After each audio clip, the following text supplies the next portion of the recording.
ओम नमो भगवते वासुदेवाय। ओम नमो भगवते वासुदेवाय। ओम नमो भगवते वासुदेवाय। ओम अज्ञानतिमिरान्धस्य ज्ञानाञ्जनशलाकया चक्षुरुन्मिलितं येन तस्मै श्रीगुरुवे नमः। श्रीचैतन्यमनोभीष्टं स्थापितं येन भूतले स्वयं रूप कदा मह्यं ददाति स्वपदान्तिकं। वन्देऽहं श्रीगुरु श्रीयुतापदकमलं श्रीगुरून् वैष्णवांश्च श्रीरूपं साग्रजातं सहगना रघुनाथान्वितं तं सजीवं साद्वैतं सावधूतं परिजना सहितं कृष्ण चैतन्य देव श्री राधा कृष्ण पदान् सहगना ललिता श्री विशाखान्वितंश्च। नमो विष्णुपादाय कृष्णप्रेष्ठाय भूतले श्रीमते गोपाल कृष्ण गोस्वामी निति नामिने। प्रभुपादस्य साहित्यं यः प्रकाश वितीर्य च प्रचारं कृतवान् साधु भागवतपदाय ते नमः। नमो विष्णुपादाय कृष्णप्रेष्ठाय भूतले श्रीमते भक्तिवेदांत स्वामी निति नामिने। नमस्ते सारस्वते देवे गौरवाणी प्रचारिणे निर्विशेष शून्यवादी पाश्चात्य देश तारिणे। नमो महावदन्याय कृष्ण प्रेम प्रदायते कृष्णाय कृष्ण चैतन्य नामिने गौर तुषे नमः। हे कृष्णा करुणा सिंधु दीनबंधु जगतपते गोपेशा गोपिका कांत राधा कांत नमोस्तुते। तप्त कांचन गौरंगी राधे वृंदावनेश्वरी वृषभानुसुते देवी प्रणमामि हरिप्रिये। वाञ्छाकल्पतरुभ्यश्च कृपा सिन्धुभ एव च पतितानां पावनेभ्यो वैष्णवेभ्यो नमो नमः। जय श्री कृष्ण चैतन्य प्रभु नित्यानंद श्री अद्वैत गदाधर श्रीवासादि गौर भक्त वृंद। हरे कृष्णा कृष्ण कृष्णा हरे हरे हरे राम राम राम हरे हरे।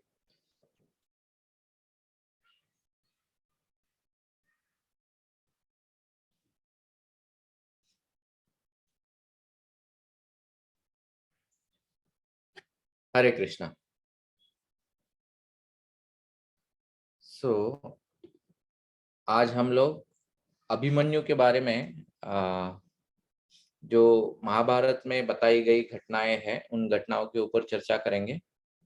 एंड उन घटनाओं के द्वारा जो सीख हम लोग सीख सकते हैं उसके ऊपर भी थोड़ी चर्चा करेंगे। सो अभिमन्यु एक काफी प्रसिद्ध पात्र है महाभारत के, जो लगभग सभी लोग अभिमन्यु के बारे में जानते हैं।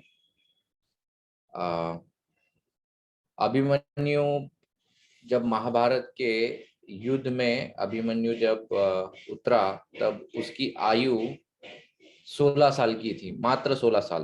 यू नो, आज के युग में तो उसको अल्प आयु कहा जा सकता है, लेकिन मात्र 16 साल की आयु में ये योद्धा जब उस युद्ध में उतरा था, तब उसका जब कैटेगराइजेशन किया था भीष्म पितामह ने, तब उसे महारथी का दर्जा दिया गया था। और जब उसने ये युद्ध किया, उसने तो महारथी से भी बढ़कर ऐसा युद्ध किया था। तो इस युद्ध के बारे में हम लोग थोड़ी चर्चा करेंगे, थोड़े अभिमन्यु के बारे में चर्चा करेंगे, और थोड़ी सी एक छोटी घटना है उसके बचपन की, उसके बारे में चर्चा करेंगे। तो सर्वप्रथम ये अभिमन्यु था कौन? तो जैसे कि अब तक हम लोगों ने हर पात्र का पिछला जन्म उसके ऊपर चर्चा किया है, उसी प्रकार से अभिमन्यु का भी एक पास्ट है। भीष्म पितामह का हम लोगों ने देखा था कि कैसे वो अष्ट वसु में से एक वसु थे। फिर कर्ण का भी हम लोगों ने देखा था कि कैसे वो एक असुर था, दुर्दम नाम का असुर। तो अभिमन्यु जो है, जब भगवान श्री कृष्ण इस धरातल पर अवतरित होने वाले थे, तो उस वक्त भगवान ने सभी देवी देवताओं को, देखो वैसे तो भगवान सब कार्य अकेले करने में सक्षम है, लेकिन भगवान जो है वो हमेशा अपने साथ उनके सहयोगी को ले आते हैं, या देवताओं को भी एक तरह से मौका देते हैं कि वो भगवान के किसी भी कार्य में सेवा कर सके। तो भगवान ने ब्रह्मा जी से कहा था कि जाओ तुम एक काम करो, सभी देवी देवताओं को बोलो कि या तो वो स्वयं या अपने अंश रूप में, मतलब अपने पुत्र या सहयोगियों के रूप में धरातल पर जन्म ले और मेरा ये जो मिशन है इसमें सहयोग दीजिए। उस समय जब अलग अलग देवताओं के कुछ देवता स्वयं आ गए, जैसे यमराज स्वयं विदुर बन के आए थे, लेकिन कुछ देवता अपने अंश रूप में आए थे, जैसे इंद्र का अंश अर्जुन थे, फिर धर्मराज का अंश युधिष्ठिर महाराज थे, तो ऐसे अलग अलग, वायु का अंश भीम थे। तो उसी प्रकार से जब चंद्र के पास गए तो चंद्र, उनका जो पुत्र था उसको चंद्र भेजने वाले थे इस धरती पर भगवान की सहायता करने के लिए, लेकिन चंद्र अपने पुत्र से बहुत आसक्त थे। तो इसीलिए उन्होंने भगवान से प्रार्थना की कि हे भगवान, क्योंकि मैं अपने पुत्र से बहुत आसक्त हूँ, इसलिए मेरी ये इच्छा है कि इस पुत्र को जन्म लेने के बाद बहुत ही कम कालांतर में इसको फिर से आप वापस भेज दीजिए, और ये आशीर्वाद भी दीजिए कि ये मेरा पुत्र छोटी ही आयु में कुछ ऐसा कर दिखाए कि युगों युगों तक उसका नाम पुकारा जाए। तो ये पुत्र और कोई नहीं, अभिमन्यु था। तो अभिमन्यु इतनी कम आयु में ऐसा कुछ कर दिया उसने, लेकिन वो वीर गति को प्राप्त हुआ। ये पूर्व निर्धारित था। अभिमन्यु का महाभारत के युद्ध में मरना ये पूर्व निर्धारित था, क्योंकि ऐसा वरदान भगवान पहले ही चंद्र को दे चुके थे, और चंद्र का पुत्र अभिमन्यु था जो अर्जुन का पुत्र बन के आया था। तो विडंबना देखिए कि एक पिता अपने पुत्र के लिए शोक कर रहा है, लेकिन उसी पुत्र की मौत पर दूसरा पिता, मतलब जो वहां पर बैठा हुआ है, वो हर्षित हो रहा है क्योंकि उसके पास उसका पुत्र लौट रहा है। तो ये जो विडंबना है, ये इस धरातल की विडंबना है। In this world also we see कि किसी व्यक्ति को कोई चीज अगर दुख पहुंचाती है तो वही चीज किसी और व्यक्ति को आनंद पहुंचाती है। तो ये हम लोग अनेक उदाहरणों से आप देख सकते हो ऐसे। बट अभिमन्यु के केस में भी हम लोग देखते हैं, तो इसलिए किसी भी घटना को सिर्फ उस घटना रूप में देखकर उसके ऊपर कुछ टिप्पणियां करना, ये बहुत बार गलत साबित होता है। घटना को पूरी दृष्टिकोण से समझ लेना बहुत आवश्यक होता है, वरना वो घटना को हम लोग ठीक से समझ नहीं पाएंगे। और इसलिए हम लोग शास्त्र का आधार लेते हैं एक्चुअली, खास करके ये जो हमारा इतिहास है, पुराण है, इन पुराणों को समझने के लिए शास्त्र जो है, ये जब हम लोग ठीक से उसको पढ़ेंगे, और एक शास्त्र नहीं है, अनेक शास्त्र है, जब हम लोग अलग अलग शास्त्र को जब मिलाएंगे तब एक पूरा कंप्लीट पिक्चर हमको पता चल जाता है। ये जो कथा है अभिमन्यु के पूर्व जन्म की, ये कथा महाभारत में, महाभारत के अंत में आती है। जब धृतराष्ट्र जिज्ञासा कर रहे हैं कि मैं जानना चाहता हूं कि इन सब का पास्ट क्या है, तो तब एक एक का पास्ट बताया जा रहा है, और उसमें अभिमन्यु का भी वर्णन आता है। अब हम लोग आते हैं कि अभिमन्यु जब द्वापर युग में उन्होंने जन्म लिया था, और जन्म लेने के पश्चात उन्होंने क्या कार्य किया था। तो अभिमन्यु का जो सबसे बड़ा योगदान महाभारत में जो है, वो महाभारत के युद्ध में खास करके जो 12वां और 13वां दिन, रादर 12वां 13वां दिन से ज्यादा 13वें दिन का है, ओके, जिस दिन उसकी मृत्यु हुई। सो प्रसंग इस प्रकार से है कि 10वें दिन में पितामह भीष्म जो है उनको गिराया गया। पितामह भीष्म गिरने के बाद द्रोणाचार्य जो है उनको सेनापति नियुक्त किया गया। जब द्रोणाचार्य सेनापति नियुक्त हो गए तो कर्ण और शकुनी ने दुर्योधन से कहा कि देखो, भले तुम द्रोणाचार्य को सेनापति नियुक्त कर रहे हो, लेकिन जैसे भीष्म का एक लगाव था पांडवों के प्रति, उसी प्रकार से द्रोणाचार्य का भी लगाव है पांडवों के प्रति, तो शायद ये भी उनकी हत्या ना करे। तो दुर्योधन सोच रहा था कि मेरे लिए विन विन सिचुएशन क्या है। तो दुर्योधन ने एक तरकीब लगाई और वो द्रोणाचार्य के पास जाता है और द्रोणाचार्य से कहता है कि हे गुरुवर, मैंने आपको मेरे सेना का प्रधान सेनापति अभी नियुक्त किया है और मेरी ये इच्छा है कि आप पांडवों का वध मत कीजिए।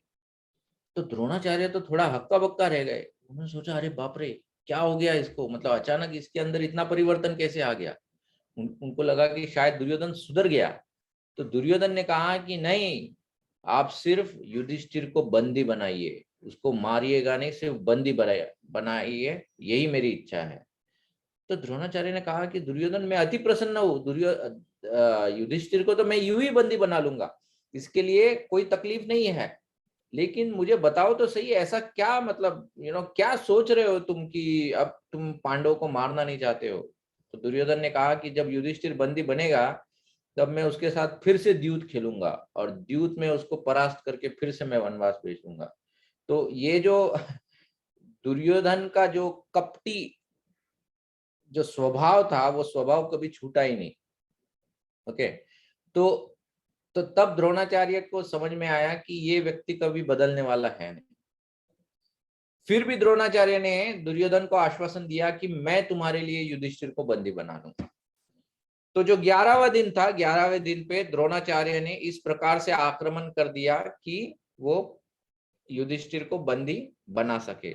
लेकिन उस दिन अर्जुन ने द्रोणाचार्य को पूरी तरह से दिन भर उलझा के रख दिया और द्रोणाचार्य टस के मस नहीं हो पाए, वो तनिक भी आगे नहीं बढ़ पा रहे थे।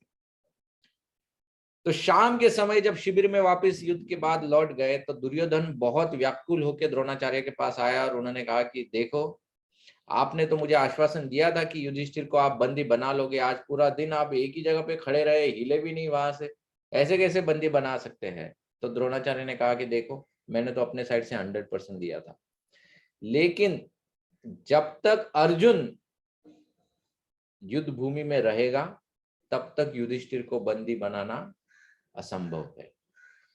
तो कोई तरकीब करनी होगी जिससे अर्जुन को युद्ध भूमि से हटाना होगा।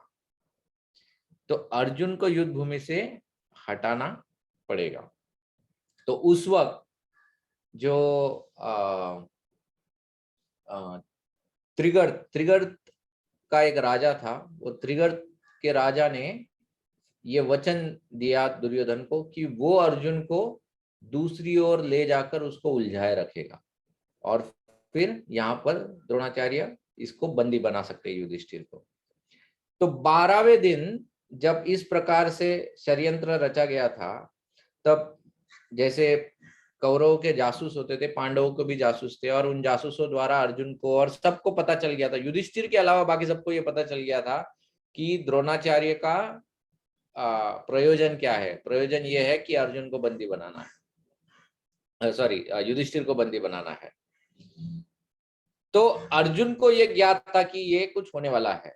इसके बावजूद जब अर्जुन को उत्तेजित किया त्रिगर्त के राजा ने, तब अर्जुन उनके साथ युद्ध करने के लिए कुछ अंतर तक निकल पड़े, लेकिन फिर उनको ध्यान आया कि युधिष्ठिर जो है उनकी रक्षा करना आवश्यक है। तो बीच में ही अर्जुन लौट आते हैं 12वें दिन, और उस दिन भी द्रोणाचार्य युधिष्ठिर को बंदी नहीं बना पाते। 12वें दिन जब वो विफल हो जाते हैं, तब दुर्योधन जो होता है वो बहुत क्रोधी हो जाता है। वो द्रोणाचार्य के पास जाकर बहुत बुरे शब्दों से वो उनको बहुत बुरा भला कहता है और उनको बहुत उत्तेजित करता है। इतना उत्तेजित करता है कि द्रोणाचार्य उस दिन दुर्योधन को कहते हैं कि कल के दिन, मतलब 13वें दिन, मैं चक्रव्यूह की रचना करूंगा और अगर युधिष्ठिर को बंदी नहीं बना पाया तो कम से कम उनका एक बहुत बड़ा महारथी को जरूर हम लोग मार देंगे। तो इस प्रकार से षड्यंत्र रचा गया, या इस प्रकार से युद्ध की योजना रची गई 13वें दिन के लिए। लेकिन योजना ऐसी रची गई थी कि अर्जुन को भनक ना पड़े कि चक्रव्यूह की रचना होने वाली है, क्योंकि पूरे संसार में 4 ही लोग थे जिनको चक्रव्यूह को किस प्रकार से भेदा जाए ये पता था। उसमें से एक थे अर्जुन, दूसरे थे साक्षात भगवान श्री कृष्ण, तीसरे थे भगवान के पुत्र प्रद्युम्न, और चौथे द्रोणाचार्य स्वयं। ओके, तो ऐसे 4 ही व्यक्ति थे जिनको पता था कि चक्रव्यूह को कैसे भेदा जा सकता है। तो इसीलिए जब तक अर्जुन और कृष्ण वहां पर है तब तक तो चक्रव्यूह की रचना करनी ही नहीं है। और अगर मान लो चक्रव्यूह की रचना करेंगे तो अर्जुन और कृष्ण युद्ध भूमि से दूर जाएंगे नहीं, क्योंकि वो जानते हैं कि इस चक्रव्यूह को कोई और भेद ही नहीं पाता है। इसीलिए 13वें दिन में जब युद्ध प्रारंभ हुआ था, उस वक्त जो भी सेना की जो रचना थी कौरवों की, वो एकदम साधारण रचना थी। जब अर्जुन को त्रिगर्त नरेश कुछ दूर अंतर पर लेके गया था, और ये जो दूरी थी, ये दूरी मतलब कुछ मीटर्स की नहीं थी, बताया जाता है कोस में थी, मतलब लगभग 80 से 90 किलोमीटर दूर। 80 से 90 किलोमीटर मतलब यहाँ से हम लोग अगर देखेंगे तो आप कह सकते हो लगभग करजत या करजत के आसपास तक। मतलब अगर युद्ध अगर यहाँ पर हो रहा है हड़पसर में, तो करजत में अर्जुन थे, इतना दूर वो अंतर था। तो जब अर्जुन दूर जा चुके थे तब एकाएक द्रोणाचार्य ने अपने पूरी सेना की रचना जो है वो एक चक्रव्यूह के रूप में उसको बना दिया।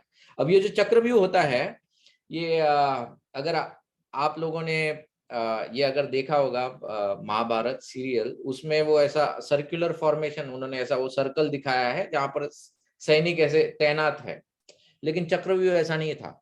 चक्रव्यूह जो होता है वो सिर्फ एक सर्कल नहीं होता है, वो तीव्र गति से घूमने वाला एक चक्का होता है, और वो एक जगह रुकता नहीं है, वो तीव्र गति से घूमता रहता है। मतलब वो निगलते जाता है, सामने की जो सेना है उसकी तरफ तीव्र गति से बढ़ते हुए उसे निगलते जाता है। जब द्रोणाचार्य ने चक्रव्यूह की रचना की और ये चक्रव्यूह इतने वेग से जब पांडव सेना को निगलना उसने प्रारंभ कर लिया, तब युधिष्ठिर महाराज को समझ में आया कि द्रोणाचार्य जो है वो अब उसको बंदी बनाने के लिए अग्रसर हो गए और वो उसके तरफ बढ़ रहे हैं। लेकिन चारों पांडवों को चक्रव्यूह को किस प्रकार से भेद सके इसके बारे में कोई भी ज्ञान नहीं था, इसलिए युधिष्ठिर महाराज चिंता में पड़ गए थे। लेकिन युधिष्ठिर महाराज को पता था कि उनकी सेना में अर्जुन के अलावा और एक व्यक्ति था जिसको चक्रव्यूह को कैसे भेदना है ये जानते थे वो, और वो था अभिमन्यु। उस समय युधिष्ठिर महाराज, क्योंकि और कोई विकल्प उनके पास नहीं था, तब वो इस 16 साल के बालक को मतलब अभिमन्यु को बुलाते हैं और अभिमन्यु से कहते हैं कि हे अभिमन्यु, द्रोणाचार्य ने चक्रव्यूह की रचना की है, अर्जुन अब यहाँ पर है नहीं कि वो इस चक्रव्यूह को भेद सके, तो हम चाहते हैं कि इस चक्रव्यूह के ऊपर तुम आक्रमण करो, क्योंकि तुम ही एक ऐसे व्यक्ति हो जो इस चक्रव्यूह को भेद सकता है। अभिमन्यु के मन में थोड़ा संकोच हुआ। अभिमन्यु ने युधिष्ठिर महाराज से बताया कि आपकी बात सही है कि मैं जानता हूं कि चक्रव्यूह को कैसे भेदना है, लेकिन मैं ये नहीं जानता कि चक्रव्यूह से बाहर कैसे आते हैं। अब इसका फ्लैशबैक ऐसा है कि जब अभिमन्यु सुभद्रा के गर्भ में था, उस समय की बात है, अर्जुन और सुभद्रा एक साथ बैठे हुए थे और दोनों के बीच में वार्तालाप चल रही थी।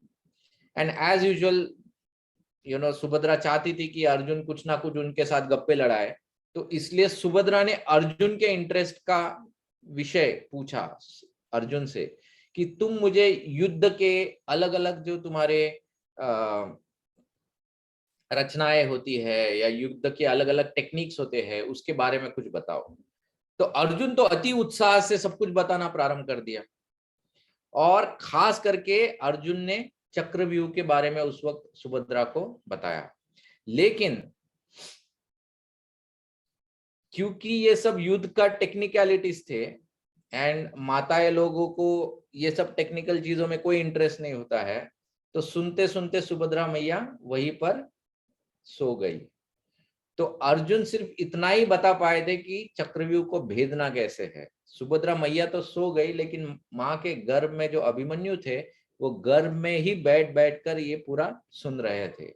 लेकिन माँ सोने के वजह से अर्जुन चुप हो गए, और चुप होने के वजह से ये जो ज्ञान था ये आधा ही ज्ञान अभिमन्यु को प्राप्त हुआ था। ओके, तो खास करके इसके उपलक्ष्य में बताते हैं, प्रभुपाद सेज, इसीलिए sleeping in Bhagavatam class can be dangerous. एक जगह श्रील प्रभुपाद जब प्रवचन दे रहे थे लॉस एंजलिस में खास करके, उसमें प्रभुपाद ने कहा था कि भागवतम क्लास में सोना 4 नियमों का उल्लंघन करने से भी ज्यादा बड़ा अपराध है। Sleeping in Bhagavatam class is more dangerous than breaking 4 regulative principle. क्यों? क्योंकि जब हम लोग भागवतम अच्छी तरह से सुनते हैं तो वो श्रवण हमारे अंदर एक आध्यात्मिक शक्ति प्रदान करता है, जिसके वजह से हम लोग हमारी साधना को अच्छी तरह से बना पाते हैं या मेंटेन कर पाते हैं। तो इसीलिए श्रवणम बहुत आवश्यक है। अब बहुत बार हम लोग बहुत जोक्स आते हैं या बहुत ऐसे किस्से सुनाई देते हैं जिसमें हम लोग हमेशा देखते हैं कि माताएं कुछ कह रही है और उनके जो हस्बैंड होते हैं वो या तो न्यूज़पेपर पढ़ते रहते हैं या उनकी माताएं जो कह रही है वो सुनते सुनते सो जाते हैं और इसीलिए काफी हस्बैंड्स के प्रति they are kind of condemned, या कहा जाता है कि उनका मजाक उड़ाया जाता है या उनको कोसा जाता है वगैरह वगैरह। लेकिन इस घटना में हम लोग विपरीत चीज देख रहे हैं कि हस्बैंड बोल रहा था और माता सो गई है। तो दोनों पॉसिबल है। ये क्यों पॉसिबल है? क्योंकि जिसका जिस विषय में इंटरेस्ट है वो उस विषय में इंटरेस्ट से जागता है, और जिसका उस विषय में इंटरेस्ट नहीं है वो सो जाता है। हमारे लिए ये आवश्यक इस तरह से है कि कृष्ण भक्ति में भी ऐसी बहुत सी चीजें हैं जिसमें कुछ चीजों में हमारा इंटरेस्ट होता है, कुछ चीजों में हमारा इंटरेस्ट नहीं होता है। ये हमारे लिए बहुत आवश्यक है कि जिन चीजों में हमारा इंटरेस्ट है उनको हम लोग अच्छी तरह से पकड़ के रखें, ताकि भक्ति में हम लोग सो ना जाए। किसी को टेक्निकल फिलॉसफी बहुत पसंद होता है, फिलॉसफी किसी को बहुत पसंद होता है, तो उसने फिलॉसफी के ऊपर ही ज्यादा जोर देना चाहिए। किसी को सिर्फ कीर्तन पसंद होता है तो आप कीर्तन के ऊपर ज्यादा जोर दो, या किसी को कथाएं पसंद होता है कथा के ऊपर ज्यादा जोर दो, किसी को सेवाएं पसंद होता है तो सेवा के ऊपर ज्यादा ये दो। लेकिन जो भी आपकी इंटरेस्ट की चीज है उसको करते रहना बहुत आवश्यक है भक्ति में। नहीं तो क्या होगा, हम लोग भक्ति में सो जाएंगे, और अगर भक्ति में सो जाएंगे तो जिस तरह से सोना, अब वहां पर तो माँ का सोना अभिमन्यु के लिए एक प्रकार का अभिशाप हो गया, उसी तरह से हमारा सोना हमारे भक्ति के लिए अभिशाप हो सकता है और हम लोग भक्ति के स्तर से गिर सकते हैं। सो sleeping is not very good, sleeping is not very good. ठीक है, तो अभिमन्यु ने युधिष्ठिर महाराज को कहा कि देखिए तब मेरी माँ के गर्भ में मैंने ये ज्ञान सुना था। बस युधिष्ठिर महाराज ने अभिमन्यु से कहा कि देखो अभिमन्यु, तुम इसकी चिंता मत करो, जैसे ही तुम चक्रव्यूह में प्रवेश करोगे तो वो जो प्रवेश द्वार है उस प्रवेश द्वार को हम बाकी के 4 पांडव बंद ही नहीं होने देंगे। हम तुम्हारे पीछे पीछे प्रवेश करेंगे और जैसे ही तुम प्रवेश करोगे हम उसको बंद नहीं होने देंगे और उस पूरे चक्रव्यूह को हम लोग तहस नहस कर देंगे। मतलब युधिष्ठिर महाराज के पास एक परफेक्ट प्लान था जिससे वो अभिमन्यु की भी रक्षा करेंगे और इस चक्रव्यूह को भी तहस नहस करने वाले थे। लेकिन युधिष्ठिर महाराज ये नहीं जानते थे कि भले ही हम लोग अपने जीवन में कितने भी प्लान करें, लेकिन एक दैव भी होता है और वो दैव अगर साथ नहीं देगा तो हमारे जितने भी प्लान्स हैं वो विफल हो जाएंगे। जितने भी प्लान्स हैं वो विफल हो जाएंगे। तो अब क्या हो गया कि जैसे ही अभिमन्यु ने चक्रव्यूह के ऊपर धावा बोल दिया, अब ये जो चक्रव्यूह की रचना की थी, इस चक्रव्यूह के एकदम मुख पर या एकदम स्टार्टिंग पोजीशन में द्रोणाचार्य खुद स्वयं वहां पर विराजमान थे, वो खुद खड़े थे वहां पर। तो चक्रव्यूह के शुरुआत में ही अभिमन्यु को सबसे पहले द्रोणाचार्य को परास्त करना था। अभिमन्यु ने इस प्रकार से द्रोणाचार्य के ऊपर आक्रमण किया कि उस वक्त द्रोणाचार्य के पास अभिमन्यु के आक्रमण का कोई जवाब ही नहीं था। और द्रोणाचार्य के ऊपर आक्रमण करते करते अभिमन्यु ने उस घूमते हुए चक्रव्यूह का एक वो पॉइंट भी ढूंढ लिया जहां पर वो चक्रव्यूह थोड़ा कमजोर था, और उसी कमजोर पॉइंट पे साथ में ही अभिमन्यु ने अपने तीक्ष्ण बाणों से अटैक करते हुए उस चक्रव्यूह को खोल दिया। और जैसे ही उसने चक्रव्यूह को खोल दिया तो उसने उस चक्रव्यूह के अंदर प्रवेश कर लिया। द्रोणाचार्य के देखते ही देखते अभिमन्यु ने द्रोणाचार्य को पार करते हुए चक्रव्यूह में प्रवेश भी कर लिया था और द्रोणाचार्य अभिमन्यु का कुछ भी नहीं कर पाए थे उस समय। द्रोणाचार्य एक तरह से हक्का बक्का रह गए थे। वो अभिमन्यु की प्रशंसा भी कर रहे थे मन ही मन में कि ये मेरे प्रिय शिष्य का पुत्र है और कैसा पुत्र है, क्या योद्धा है, जैसा अर्जुन है उससे भी बढ़कर अभिमन्यु की युद्ध शैली है। तो ऐसे मन ही मन में वो प्रसन्न भी थे लेकिन हताश भी हुए थे क्योंकि परास्त हो गए थे वहां पर एक तरह से। अभिमन्यु ने जब प्रवेश कर लिया था, चारों पांडव अभिमन्यु के पीछे जब जाने लगे, उस समय उस दिन जयद्रथ जो दुर्योधन का बहनोई था, मतलब दुर्योधन की बहन का पति, ओके, तो उसने वहां पर वो आकर खड़ा हो गया और उसने इन चारों पांडवों को रोक दिया। वास्तव में ये जो जयद्रथ था, ये जयद्रथ का इतिहास बताया जाता है कि एक समय की बात है जब पांडवों को वनवास भेजा गया था और पांडव लोग जब वनवास में थे, उस समय जयद्रथ अपने पुत्र के विवाह के लिए जा रहा था उस जंगल से। और जब वो उसके पुत्र के विवाह के लिए उस जंगल से जा रहा था, उस समय जयद्रथ की दृष्टि पड़ी द्रौपदी के तरफ। और जब उसकी दृष्टि द्रौपदी के तरफ पड़ी तो उसने ये वो भूल गया कि वो जा रहा है अपने पुत्र के विवाह के लिए। उसी समय वो द्रौपदी का हरण करने का प्रयास उसने किया और द्रौपदी को जबरदस्ती से अपने रथ के ऊपर भी उसने हर लिया था। लेकिन उसी समय अर्जुन और भीम आकर द्रौपदी को छुड़ाते हैं, और सिर्फ छुड़ाते नहीं है, जयद्रथ को भी इतना बुरी तरह से पीटते हैं। एक्चुअली वो तो मार ही देना चाहते थे, लेकिन युधिष्ठिर महाराज बताते हैं क्योंकि ये हमारे बहन का पति है तो इसलिए इसको क्षमा कर दो। तो तब वो उसका अपमान करके ये भीम और अर्जुन उसको क्षमा कर देते हैं। लेकिन क्योंकि जयद्रथ अपमान उसको ये अपमान सहा नहीं जाता है, तो वो भगवान शिव की बहुत कड़ी तपस्या करता है और उस तपस्या के जोर पे वो भगवान शिव को प्रसन्न करता है। जब भगवान शिव को प्रसन्न किया तो भगवान शिव जब प्रकट हुए तब जयद्रथ ने भगवान शिव से कहा कि देखिए मुझे तो एक ही वरदान चाहिए, मैं ये पांचों पांडवों का वध करना चाहता हूँ। भगवान शिव ने कहा ये संभव नहीं है क्योंकि मतलब पांचों पांडवों का वध तो लिखा ही नहीं गया है, मतलब ये तो स्क्रिप्ट में ही नहीं है। कौन सी बाहर की लाइंस लेके आ रहे हो तुम, मतलब स्क्रिप्ट के बाहर की बातें नहीं करो, जो स्क्रिप्ट में है वो बोलो। पांच पांडव मारे नहीं जा सकते हैं, ओके, भगवान श्री कृष्ण के डायरेक्ट वो शेल्टर में है, इसलिए ये तो असंभव है। तो जयद्रथ ने कहा कि तो इतना दिन में बैठा इधर आपकी तपस्या करते हुए, आपको इतना प्रसन्न किया, तो फिर क्या लाभ है? तो शिव ने कहा कि दूसरा कुछ मांग लो। तो कहा ठीक है, परास्ती कर दो, पांचों पांडव मेरे हाथ से परास्त होने चाहिए।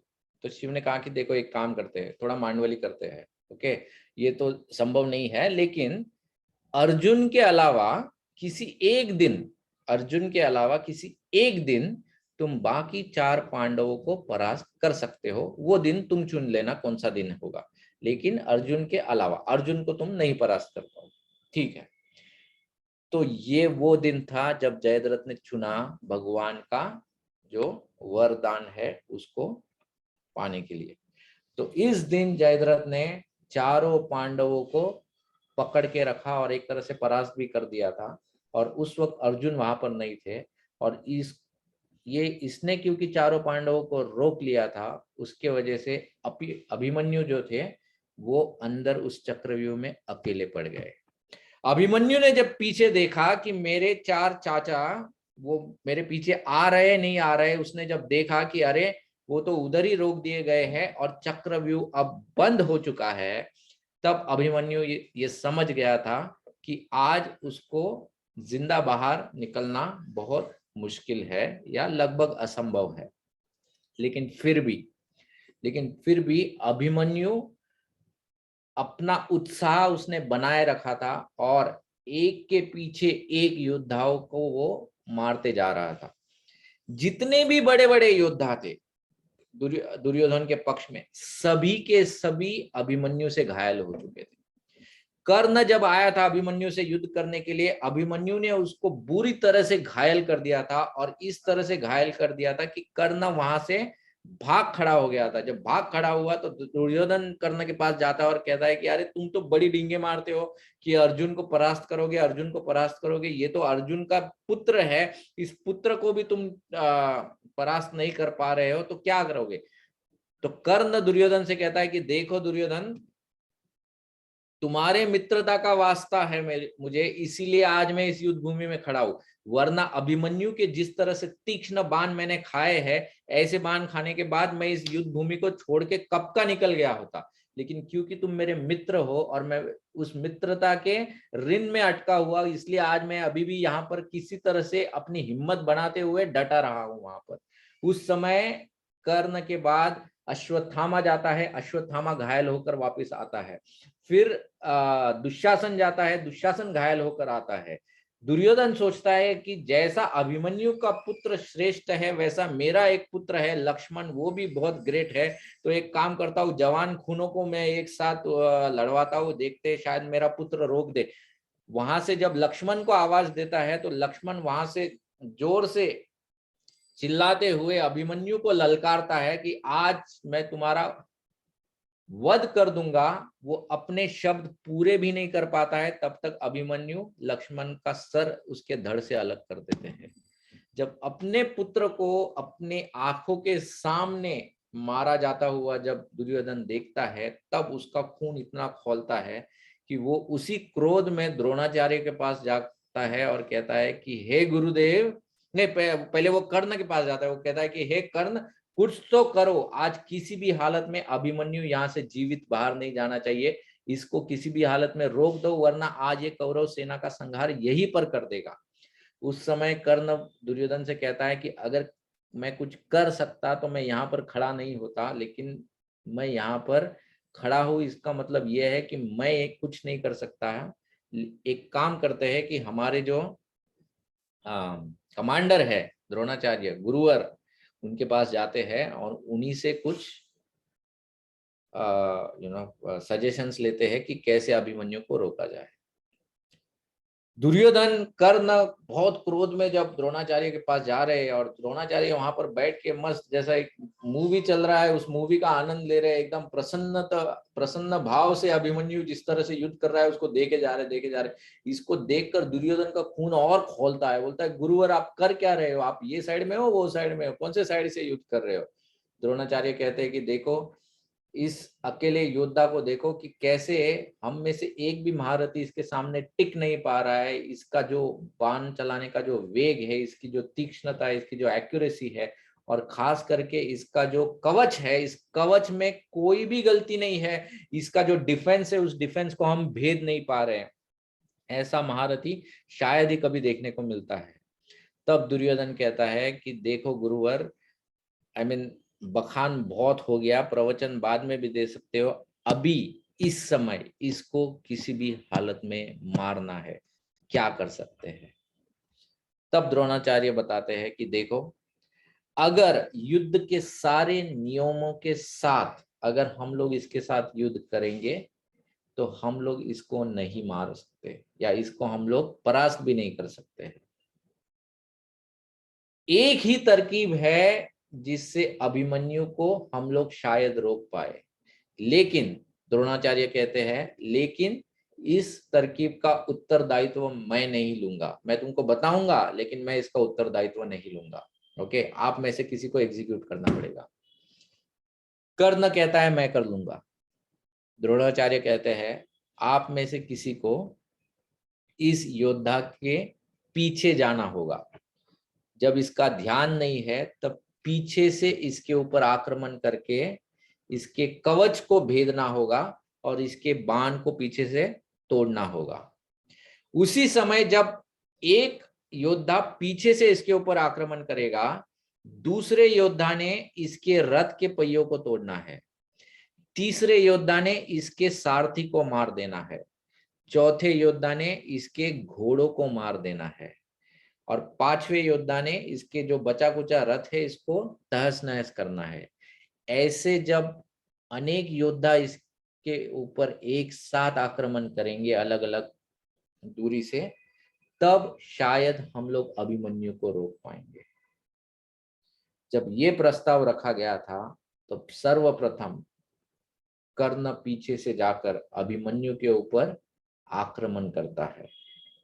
ये वही कर्ण है जो अर्जुन को उपदेश देता है जब वो रथ से उतरता है कि हे अर्जुन, तुम महान योद्धा हो, आज मैं रथ से उतरा हुआ हूं, मेरे हाथ में अस्त्र भी, मैंने अस्त्र रख दिए हैं, इसीलिए तुम थोड़ी देर रुकना और मेरे ऊपर आक्रमण मत करना। ये वही कर्ण है जिसको उस वक्त ये सब सूझा था, लेकिन अभिमन्यु को जब वो पीछे से उसके ऊपर जब मारने गया था तब उसको ये सब ध्यान में नहीं आया था। ये कर्ण जब अभिमन्यु के ऊपर पीछे से आक्रमण करता है तब अश्वत्थामा, कृतवर्मा, दुर्योधन, दुशासन, ये सब लोग दूसरी दूसरी ओर से उसको उसके रथ के ऊपर आक्रमण करके अभिमन्यु को रथ से नीचे गिराते हैं निहत्ता। और इस निहत्ती अवस्था में अभिमन्यु के ऊपर जब उसके हाथ में कोई भी अस्त्र शस्त्र नहीं है, उस समय ये बाकी के जो 6 महारथी होते हैं, ये 6 के 6 उसके ऊपर अटैक करते रहते हैं। इससे बचने के लिए अभिमन्यु उस वक्त जिस प्रकार से पितामह भीष्म को मारने के लिए भगवान श्री कृष्ण ने एक रथ के पहिए को उठा लिया था, वैसे ही अभिमन्यु वहां पर पड़े हुए एक रथ के पहिए को उठाकर वो फिर से युद्ध करना प्रारंभ करते हैं। लेकिन क्योंकि 6 योद्धा अलग अलग दूरी से उसके ऊपर आक्रमण करते रहते हैं, और खास करके अभिमन्यु पूरे दिन से युद्ध करते हुए, इतनी पूरी सेना से अकेले युद्ध करते हुए थक गया होता है, तो वो थोड़ा सा शीतल हो जाता है। और ऐसे शीतल अवस्था में अभिमन्यु के ऊपर दुशासन का जो पुत्र होता है दुर्जय, ये दुर्जय आकर फिर गधा से वार करता है। उन दोनों के बीच में बड़ा घमासान युद्ध होता है, और जब उन दोनों के बीच में युद्ध होता रहता है उस समय भी ये 6 महारथी अभिमन्यु के ऊपर वाण चलाते रहते हैं। मतलब देखिए कि कितना अनफेयरली उसको मार दिया गया। और एक समय ऐसा होता है कि दोनों जब नीचे गिर जाते हैं और अभिमन्यु क्योंकि इतने थकान के वजह से और उसके ऊपर बाकी लोग भी अटैक कर रहे हैं, इसलिए वो थोड़ा उसको देरी हो जाती है खड़े रहने में।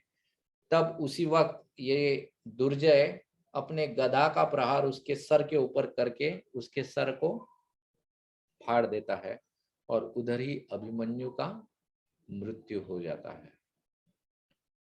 अब ये जो अभिमन्यु का जो प्रसंग है, खास करके किस तरह से अभिमन्यु चक्रव्यूह को भेदते हैं, और फिर किस तरह से उनके ऊपर आक्रमण होता है और वो वीर गति को प्राप्त होते हैं। ये जो पूरी कहानी है, इसमें से हमारे लिए भी बहुत कुछ सीखने जैसा है। क्या सीख सकते हैं? सबसे पहले, जैसे द्रोणाचार्य ने कहा था कि चक्रव्यूह का इफेक्ट तब होगा जब अर्जुन को दूर ले जाया जाएगा। जब तक अर्जुन है तब तक चक्रव्यूह भी कुछ काम का नहीं है। अर्जुन जब यहां से जाएगा तभी चक्रव्यूह काम में आएगा। ओके, उसी प्रकार से ये भौतिक दुनिया हमारा चक्रव्यूह है, और इस भौतिक दुनिया में हमारा अर्जुन है, हमारी बीड़बैक। जो श्रील प्रभुपाद ने जो मंत्र, हरे कृष्ण मंत्र जो दिया है, वो हमारा अर्जुन है। और हम लोग तो रोज सवेरे 2 घंटा हरे कृष्णा करने के बाद अर्जुन को बाहर साइड में ढकल देते हैं और पूरी छाती ठोकते हुए युद्ध भूमि में घुस जाते हैं इस माया नगरी में, ये समझ के हमको तो पता ही नहीं कि ये चक्रव्यूह है, लेकिन घूमते रहते हैं इसके अंदर। लेकिन हमको समझना चाहिए कि हमारा एक ही अर्जुन है, हमारे जीवन का, और वो है ये बीड़बैक। एडवांटेज ये है कि महाभारत में अर्जुन तो बहुत दूर जा चुके थे। हमारे केस में हमारा अर्जुन, हमको सिर्फ याद ही करना है कि वो उसी समय आ जाएगा। हरे कृष्णा मंत्र जब तक हमारे जबान पे रहेगा, या जब तक हम लोग उसको जपते रहेंगे, तब तक हम लोग माया से बचते रहेंगे। लेकिन जैसे इसको हम लोग दूर ढकेल देंगे या रख देंगे, तब माया अपना अटैक कर देगा हमारे ऊपर। ओके, तो इसीलिए जैसे रामायण में है, राइट, रामायण में जैसे अभिमन्यु चक्रव्यूह में प्रवेश किए थे, उसी तरह से रामायण में हनुमान जी ने लंका में प्रवेश किया था। अकेले थे उस वक्त, वो भी अकेले थे, लेकिन और हनुमान जी ब्रह्मचारी थे, और ब्रह्मचारी होने के बावजूद उनको सीता को ढूंढना था, और सीता को ढूंढने के लिए वो हर एक रानी जो थी रावण की, उसको परख रहे थे कि क्या ये सीता है, क्या ये सीता है। और रामायण में बताया गया है कि ये रात्रि का समय था, और रात्रि के समय में रावण की जितनी भी रानियां थी वो मदमस्त होकर, नशे में धूर्त होके, उनके वस्त्र यहाँ वहां गिरे हुए थे। तो ऐसी अवस्था में हनुमान को इनको परखना था, तो निरंतर वो राम का जाप करते हुए हनुमान जी ने इस कार्य को पूर्ण किया था। तो ये जो भगवान का नाम जो है, यही हमारा अर्जुन है जो हमको इस चक्रव्यूह से बचा सकता है। अब इस चक्रव्यूह में अटैक किसने किया था? तो 6 महारथियों ने अभिमन्यु के ऊपर अटैक किया था।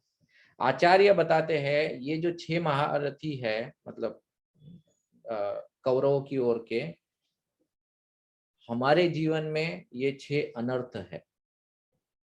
हमारे जीवन के 6 अनर्थ है, और ये 6 अनर्थ जो होते हैं, ये हमारे ऊपर कंटिन्यूसली अटैक करते रहते हैं, कंटिन्यूसली अटैक करते रहते हैं।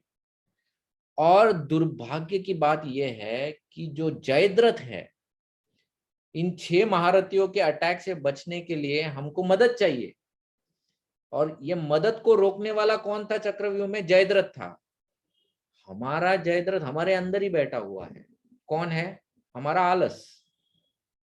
हमारा खुद का जो आलस है, वो आलस हमारा जयद्रथ है। देखो, जयद्रथ मतलब क्या? जयद्रथ मतलब ये हर वो व्यक्ति या हर वो चीज जो हमको भगवान से, या भगवान की किसी भी सेवा से, या भगवान की किसी भी साधना से हमको वो दूर रखती है, या उसमें से इंटरेस्ट निकलवाती है, ये वो जयद्रथ है। हमको हमारे जीवन के जयद्रथ को ढूंढना है। वी शुड फाइंड आउट हमारे जीवन का जयद्रथ कौन है। कभी कभी हमारे जीवन, कुछ लोगों के जीवन में उनके माता पिता ही जयद्रथ बन जाते हैं। मतलब वही उनको बोलते हैं, हे भक्ति मत करो, ये मत करो, वो मत करो। कभी कभी मित्र जयद्रथ बन जाते हैं, वो हमको बोलते हैं, अरे कहाँ तू ये फंस गया हरे कृष्णा के इसमें, ये अभी अभी ये क्यों ये कर रहा है, अभी काफी टाइम है, अभी तो एंजॉय करने का टाइम है वगैरह। तो कभी कभी मित्र लोग जयद्रथ बनते हैं, कभी रिश्तेदार जयद्रथ बन जाते हैं, और कभी ये बाकी नहीं तो स्वयं हम मतलब हमारा जो आलस होता है, या हमारा जो मन होता है, वो जयद्रथ बन जाता है। You know. सवेरे जागने से हम लोगों को वो दूर रखता है, यू नो। वो 4 बजे उठने नहीं देगा मंगल आरती को, वो कहेगा अरे क्या मंगल आरती, यू नो, हमारा हेल्थ इज मोर इम्पोर्टेंट, थोड़ा सो जाओ, क्या फर्क पड़ता है, यू नो। आजकल इतनी धूप है, कितना ड्रेन आउट हो जाते हैं, थोड़ा शरीर को भी आराम चाहिए। ये सब जो आलस जो होता है, ये आलस भी हमारा जयद्रथ है एक्चुअली, यू नो। तो हमको हमारे जीवन के जयद्रथ को पहचानना है, क्योंकि ये जयद्रथ हमको ये जो 6 अनर्थ है, जो 6 जो हमारे ऊपर अटैक करने वाले हैं, इनसे किसी भी हेल्प को आने से रोकता है। हमारे जीवन में जो हमारे लिए जो पांडव है, जो 4 पांडव हेल्प के लिए आने वाले हैं, वो मतलब श्रील प्रभुपाद है, उनके प्रवचन है, उनकी साधना है, ये जपा है, ये जो हमारा मॉर्निंग प्रोग्राम है, या हमारा रीडिंग है, भागवतम है, ये सब वो हेल्प है, एसोसिएशन है, या भक्तों का एसोसिएशन है। लेकिन इनसे जो भी हमारे जो भी इनसे हमको दूर रखता है, हमको रोकता है, ये वो जयद्रथ है। तो इस जयद्रथ को पहचान कर हमको इसका निवारण करना बहुत आवश्यक है, वरना ये हमको हमारे भक्ति में शीतल बनाएगा। सिर्फ शीतल नहीं बनाएगा, वो जिस तरह से अभिमन्यु मारा गया, वो हमारे भक्ति को मार देगा। एंड हम लोग भी कब भौतिक जीवन में व्यस्त हो जाएंगे, and we will become complete materialistic, हमको भी पता नहीं चलेगा, यू नो। श्री ईशोपनिषद में उसको क्या कहा है, आत्म, यू नो, मतलब आत्मा मतलब आत्मा तो है शरीर के अंदर, लेकिन उसकी भक्ति पूरी नष्ट हो चुकी है, फिनिश्ड, देयर इज नो मोर भक्ति, यू नो, उसके अंदर ये हो जाता है, यू नो। तो इसलिए ये बहुत आवश्यक है, भक्तों के संग में रहना सबसे आवश्यक चीज है। जैसे पहले के जमाने में शक्ति या तपस्या प्राप्त करने के लिए एक ऐसे अलग स्थान पर जाना आवश्यक होता था। कुछ लोग हिमालय में जाते, कुछ कोई पर्वत पे चले जाते, कोई ऐसे एकांत स्थान में चले जाते थे। लेकिन कलयुग में शास्त्र में कहा गया है, संगे शक्ति, कलयुग की जो शक्ति है, या कलयुग में अगर किसी को शक्ति है, वो संग में शक्ति है। The power in Kalyuga is in association. इसीलिए भक्तों का संग बहुत आवश्यक है, बहुत आवश्यक है।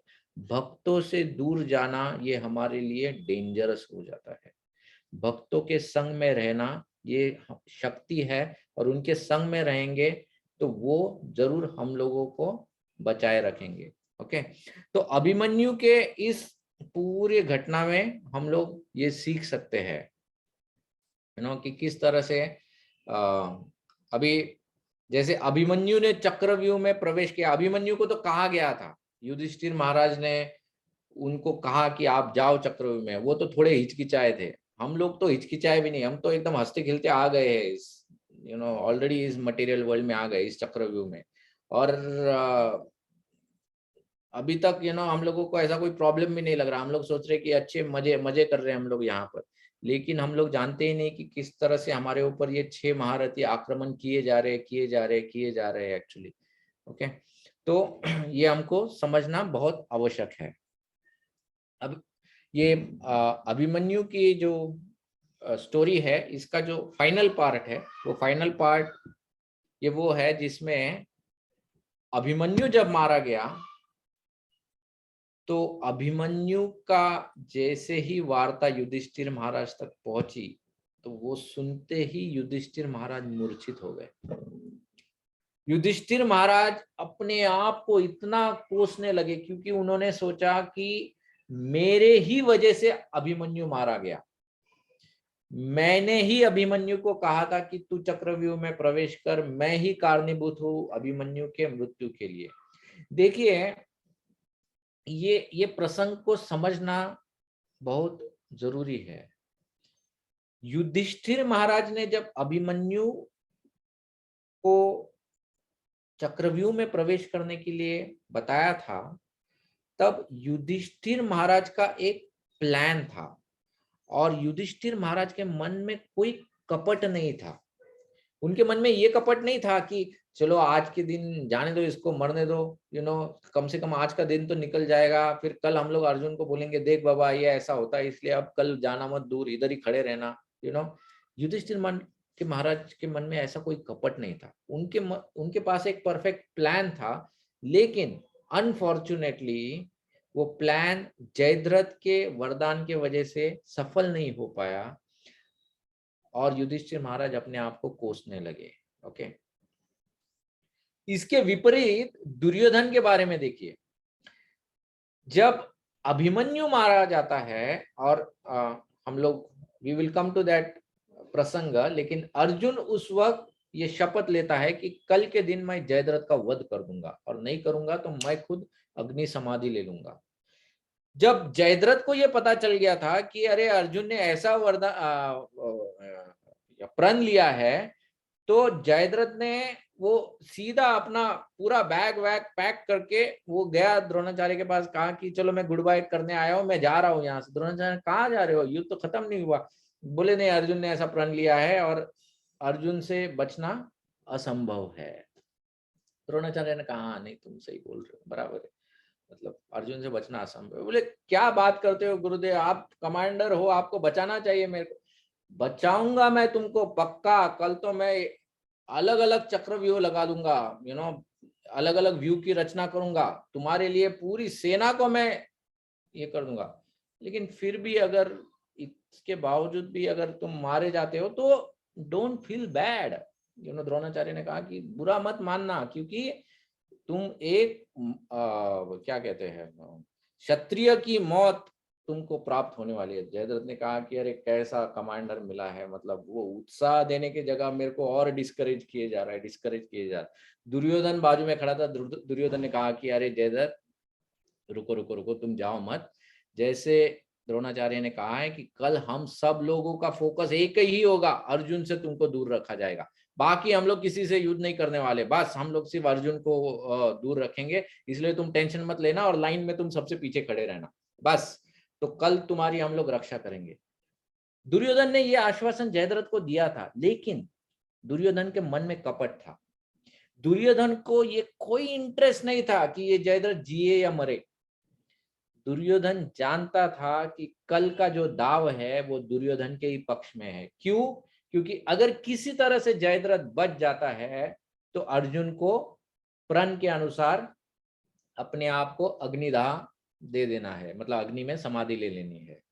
और दुर्योधन ये भी जानता था कि चलो मान लो किसी वजह से जयद्रथ अर्जुन के हाथों मारा जाता है, तो भी जयद्रथ के पिताजी का एक श्राप है कि जो भी व्यक्ति जयद्रथ के सर को जमीन पर गिराने के लिए कारणीभूत बनेगा, उस व्यक्ति के सर में विस्फोट हो जाएगा, उसी समय हो जाएगा। तो दुर्योधन ने सोचा कि ये तो मेरे लिए विन विन सिचुएशन हो गई, जयद्रथ मारा जाता है तो भी अर्जुन मरेगा, जयद्रथ नहीं मारा जाता है तो भी अर्जुन मरेगा, मतलब कल अर्जुन का मरना तय है। ये है दुर्योधन की कपटता। लेकिन युधिष्ठिर महाराज के मन में ऐसी कोई कपटता नहीं थी। और जब जयद्रथ मर गया एक्चुअल में, तब दुर्योधन के मन में कोई ग्लानि नहीं थी। He was not repenting like Yudhishthira Maharaj. लेकिन युधिष्ठिर महाराज जो है वो इस तरह से रिपेंट कर रहे थे कि उस समय उस जगह पर व्यासदेव पहुंच जाते हैं और व्यासदेव युधिष्ठिर महाराज को अलग अलग शास्त्र के तर्कों द्वारा और शास्त्र के फिलॉसफी द्वारा युधिष्ठिर महाराज की सांत्वना करते हैं। खास करके वो युधिष्ठिर महाराज को ये बताते हैं कि आज तक इस संसार में इतने महान राजा हुए हैं, जैसे शिबी राजा हुए हैं, जैसे रांति देव हुए हैं, जैसे ऋषभ देव हुए, ऐसे कितने तो भी महान राजा हुए हैं। इतने महान राजाओं में से एक भी राजा ऐसा नहीं है जो आज तक मृत्यु के ऊपर विजय प्राप्त की है, मतलब जो जिया है। हर राजा को मृत्यु प्राप्त हुई है। तो तुम ऐसा क्यों सोचते हो कि अभिमन्यु को मृत्यु प्राप्त नहीं होनी थी, बस उसका समय जल्दी आ गया, तो इसलिए तुम उसके प्रति इतना शोक मत करो। ऊपर से अभिमन्यु को जो मृत्यु प्राप्त हुई है, उसको एक क्षत्रिय की मृत्यु प्राप्त हुई है, तो उसका ऊंचे लोक में जाना ये गारंटेड है। तो ऐसे अनेक अनेक तर्कों से वो युधिष्ठिर महाराज की सांत्वना करते हैं। युधिष्ठिर महाराज तर्कों से तो शांत हो जाते हैं, लेकिन सबसे बड़ा प्रश्न उनके सामने ये था कि जब अर्जुन वापस लौटेगा तो मैं किस मुंह से अर्जुन को कहूंगा कि मैं तुम्हारे पुत्र की रक्षा नहीं कर पाया। तो ये प्रश्न युधिष्ठिर महाराज के लिए सबसे बड़ा प्रश्न था।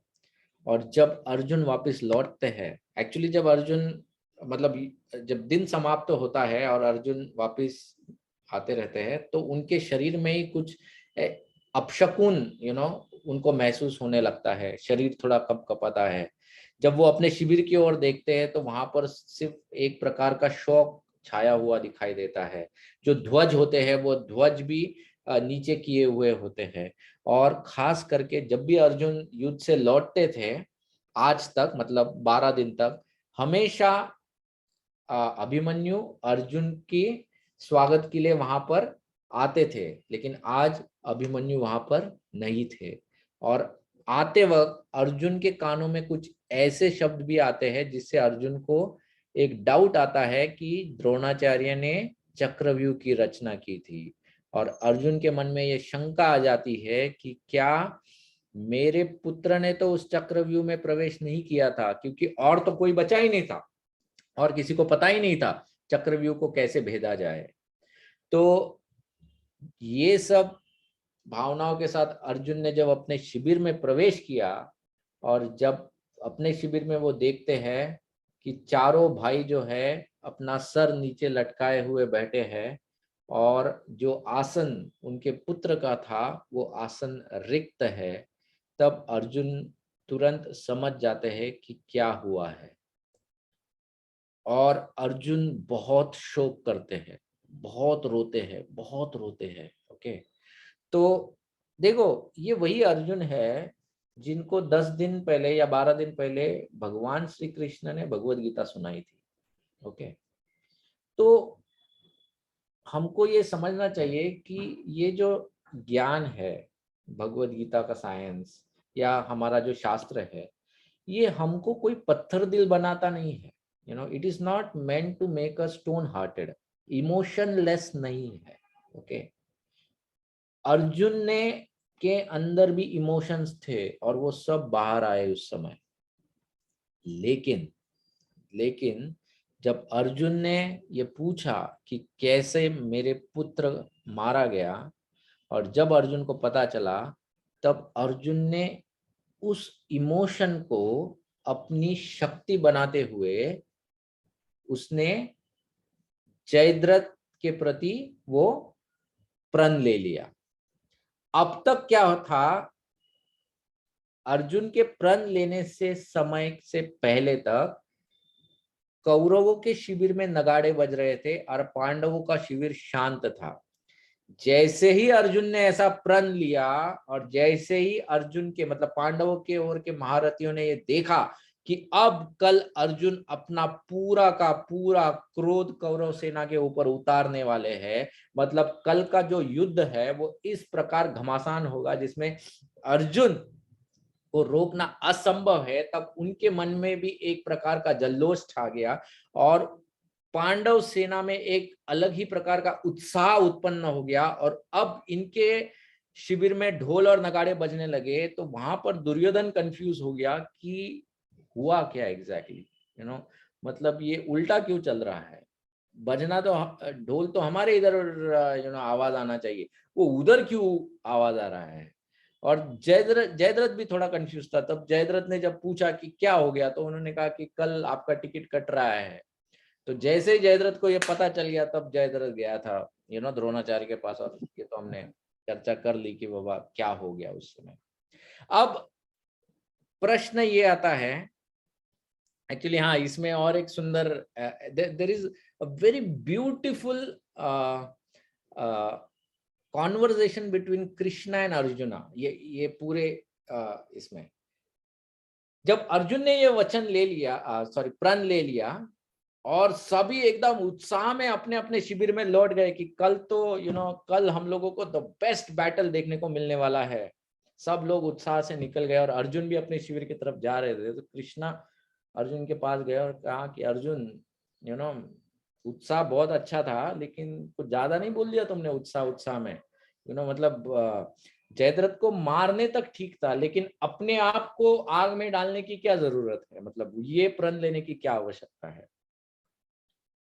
तो अर्जुन ने कहा कि भगवान देखिए, चिंता की कोई आवश्यकता नहीं है, क्योंकि आप मेरे शक्ति से वाकिफ हो और मैं आपकी शक्ति से वाकिफ हूं।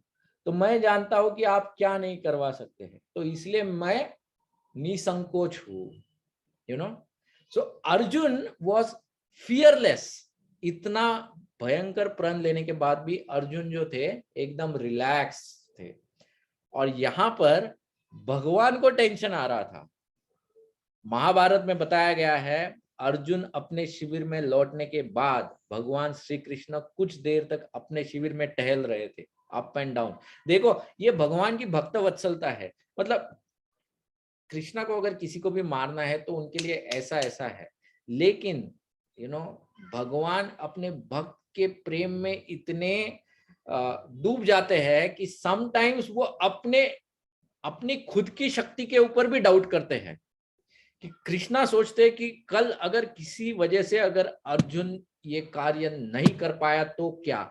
तो उसी समय भगवान श्री कृष्ण दारुक को बुलाते हैं और दारुक को कहते हैं कि दारुक, कल मेरा रथ जितने भी अस्त्र शस्त्र है उसके साथ तैयार रखना, और जैसे ही मैं अपना शंख बजाऊंगा तो तुमको उस रथ के साथ उधर आना है, क्योंकि अगर अर्जुन कल अपने कार्य को सफल नहीं कर पाया तो मैं स्वयं अस्त्र शस्त्र उठाकर कल मैं पूरी इस कौरव सेना का विनाश कर दूंगा। मतलब ये भगवान की भक्त वत्सलता है। अपने भक्त के प्रति देखो कितना प्रेम है, कि भगवान पहला तो कंसर्न है, दूसरा ये है कि भगवान अपने वचन के बारे में भी नहीं सोचे। दारुक बता रहा, अरे भगवान आपने वचन दिया है कि ये अस्त्र शस्त्र नहीं उठाने वाले। कृष्णा ने कहा वचन वगैरह छोड़ दो, अभी अभी कल इमरजेंसी है, तो कल मैं जरूरत पड़ा तो अस्त्र शस्त्र। दारुक कहता है कि भगवान क्या बात करते हो, ऐसा संभव ही नहीं है। मतलब devotee has faith in God and God has concern towards his devotee। इतना सुंदर रेसिप्रोकेशन है। ये इस घटना का वर्णन किया है महाभारत में। It's very beautiful. मतलब वो छोटा सा कॉन्वर्सेशन, ये जो छोटा reciprocation, it's very very beautiful. लेकिन मुझे जो पॉइंट पे आना था ये कि ये जो द मोस्ट इम्पोर्टेंट सीख हमारे लिए, कि ऐसे दुख के समय में अर्जुन ने अपने जो इमोशंस है, ये इमोशंस के ऊपर कैसा उसने नियोजन कर लिया। लाइक उसने वो जो इमोशंस, जो एक कमजोरी है, उस दुख जो उसकी कमजोरी है, उस कमजोरी को उसने अपना शस्त्र बनाते हुए स्ट्रेंथ बना दिया उसने। तो ये कैसे संभव है? ओके, तो हमारे जीवन में हम लोग कैसे अपने इमोशंस को चैनलाइज कर सकते हैं भक्ति की तीव्रता बढ़ाने के लिए? ओके, तो इसके लिए अगर आप भगवत गीता का 5वें अध्याय का 17वां श्लोक अगर पढ़ोगे, तो 5वें अध्याय के 17वें श्लोक में भगवान श्री कृष्ण कहते हैं, तद बुद्धयास तद आत्मनास तन्निश्चित तत् परायण गच्छन्ति अपनार अवृत्तिम। कि जो लोग अपनी बुद्धि से भगवान को समझते हैं या भगवान में बुद्धि लगाए हुए हैं, ओके, सो बेसिकली भगवान का ध्यान हमेशा उनके पीछे बैकग्राउंड में होता है। Okay, whose intelligence is always with the supreme.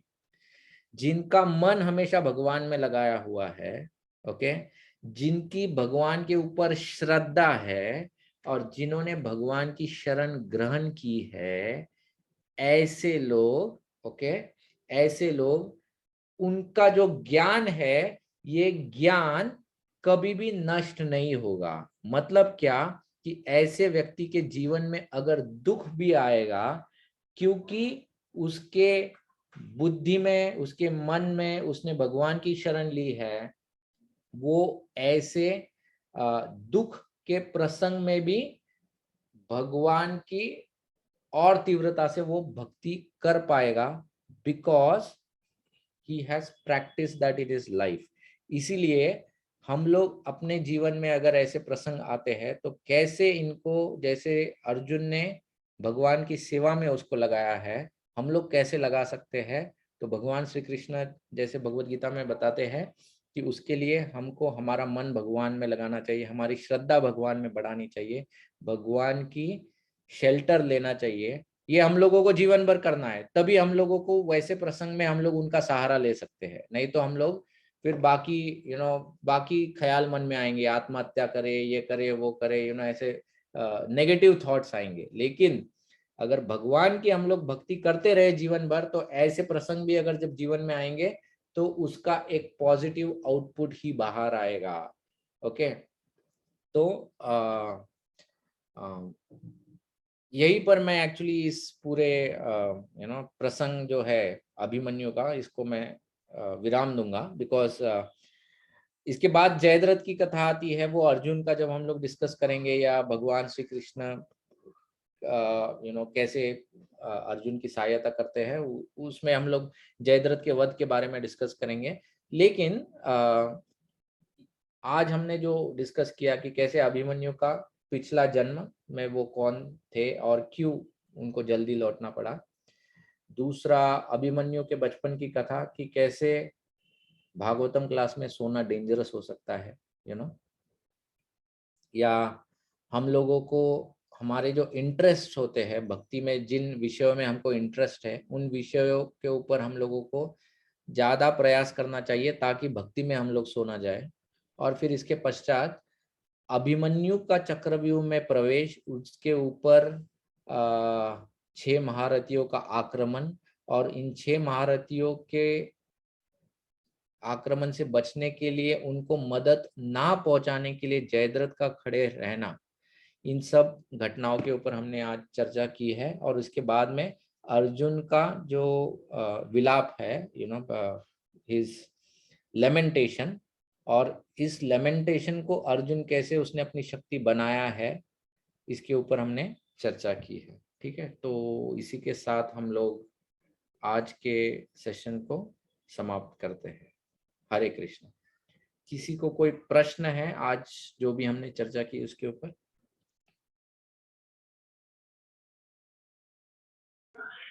हरे कृष्ण। वो फर्स्ट इसका इस पे आपने बताया ना, वो मैंने सुना ही नहीं। क्या वो क्या अपना अर्जुन का पुत्र जो है, उसका पहला जन्म कौन सा है वो? अभिमन्यु जो है ये हाँ चंद्र का पुत्र था, और हाँ चंद्र का पुत्र था, और चंद्र को अपने पुत्र से बहुत आसक्ति थी, इसलिए उसने भगवान से वरदान मांगा था कि भगवान, मैं अपने पुत्र को भेज रहा हूँ, लेकिन मैं ज्यादा दिन दूर नहीं रह सकता, इसलिए आप कृपया करके इसको जल्दी वापस भेज दीजिए, हाँ और हाँ। ऐसा आशीर्वाद दीजिए कि ये ऐसा कार्य करे इस छोटी आयु में जिसके लिए युगों युगों तक इसको याद रखा जाए। तो ये अच्छा, this was the past. Okay, thank you. Okay,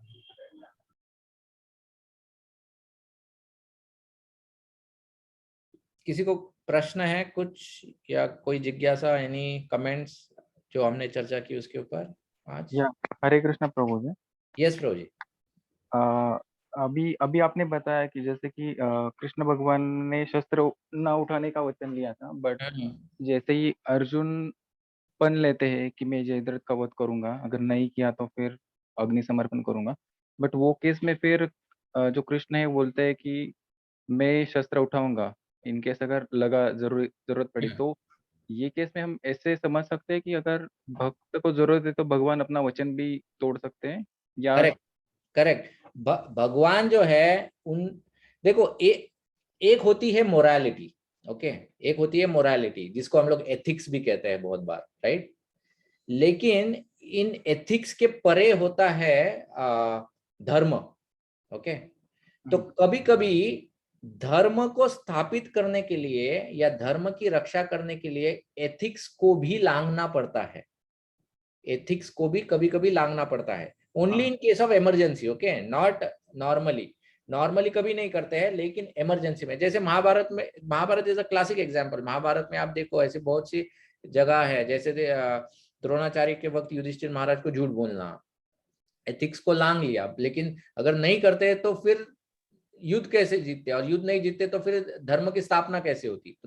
सो भगवान अनेक ऐसे प्रसंगों से दिखाते हैं कि देखो ये सब चीजें बहुत अच्छी है, मोरालिटी अच्छी है, एथिक्स अच्छा है, ये सब कुछ अच्छा है, लेकिन जब धर्म की बात आती है, ओके, जब शरणागति की बात आती है, then that is always superior. फिर इन सब चीजों को आप लांग सकते हो, ओके, इन सब चीजों को हम लोग, और भगवान स्वयं, आई मीन भगवान का अपने भक्त के प्रति इतना प्रेम है कि ही इज लीस्ट कंसर्न कि मेरा, लोग बोलेंगे अरे ये कैसा भगवान है, अपने वचन पर भी डटता नहीं है, खुद के वचन तोड़ देता है, हाउ कैन वी इवन भरोसा कैसे करें इनके ऊपर, ये जो कह रहे हैं। इसलिए भगवत गीता में वो जो श्लोक है ना, एक श्लोक में भगवान श्री कृष्ण अर्जुन को कहते हैं कि हे अर्जुन, डिक्लेयर इट बोल्डली, कि तुम ये घोषित करो, क्या घोषित करो, ना में भक्त्या प्रणश्यति, मेरे भक्त का कभी पतन नहीं होता है,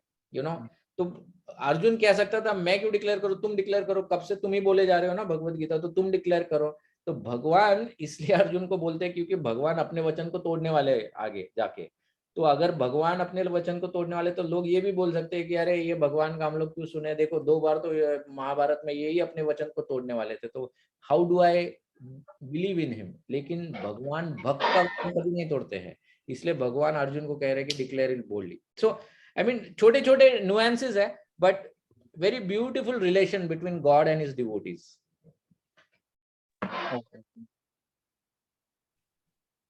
हरे कृष्ण। हरे कृष्ण।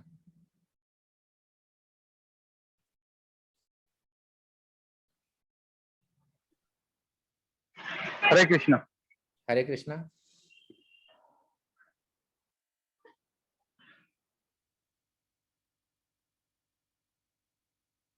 और किसी को कोई प्रश्न है?